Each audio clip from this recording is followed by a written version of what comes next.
កំពង់ផែទេសចរអន្តរជាតិកំពតតម្លៃជាង$18 លានដាក់ឲ្យប្រើប្រាស់ជាផ្លូវការវ៉ាវចំណេញកំ KK The Resident 598ប្រកបអាជីវកម្មស្នាក់នៅជួលក្នុងពេលតែមួយ3 in 1រីករាយនឹងការបញ្ចុះតម្លៃច្រើនសន្ធឹកសន្ធាប់រហូតដល់ 10% និងលក្ខខណ្ឌបង់ប្រាក់មានច្រើនជម្រើសសូមទំនាក់ទំនងឥឡូវនេះសម្រាប់ព័ត៌មានបន្ថែម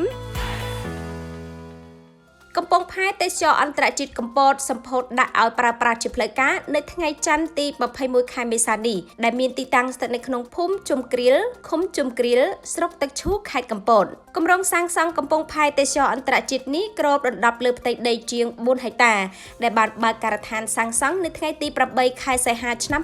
2018និងបានបញ្ចប់ជាស្ថាពរនៅថ្ងៃទី30ខែមិថុនាឆ្នាំ2022គម្រោងនេះប្រើប្រាស់ថវិកាសរុបចំនួន$18.77 លានអាមេរិកដែលក្នុងនោះ$18 លានគឺជាហិរញ្ញប្បទានពីធនាគារអភិវឌ្ឍអាស៊ី ADB និង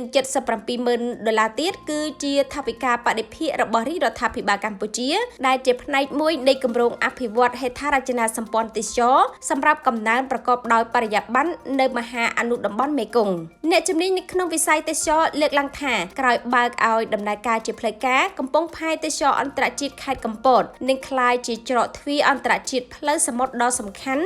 សម្រាប់តភ្ជាប់ប្រព័ន្ធគមនាគមន៍ជាតិនិងជាមេដែកដ៏រឹងមាំនៅក្នុងការស្រូបទាញទេសចរជាតិអន្តរជាតិឆ្ពោះមកកាន់ខេត្តកំពតលើពីនេះកំពង់ផែក៏នឹងតភ្ជាប់ប្រព័ន្ធផ្លូវទឹកពីខេត្តព្រះសីហនុខេត្តកែបកោះត្រល់ប្រទេសវៀតណាមនិងប្រទេសថៃដែលអាចឲ្យនាវាដឹកភ្ញៀវទេសចរចូលចតបានយ៉ាងងាយស្រួលនេះជាផ្នែកមួយជួយសម្រួលទៅដល់ការដឹកជញ្ជូនភ្ញៀវទេសចរទៅកាន់បណ្ដាកោះនានានៅភាគខាងត្បូងនិងតភ្ជាប់ខេត្តកំពតនៃប្រទេសកម្ពុជាទៅកាន់ពិភពលោក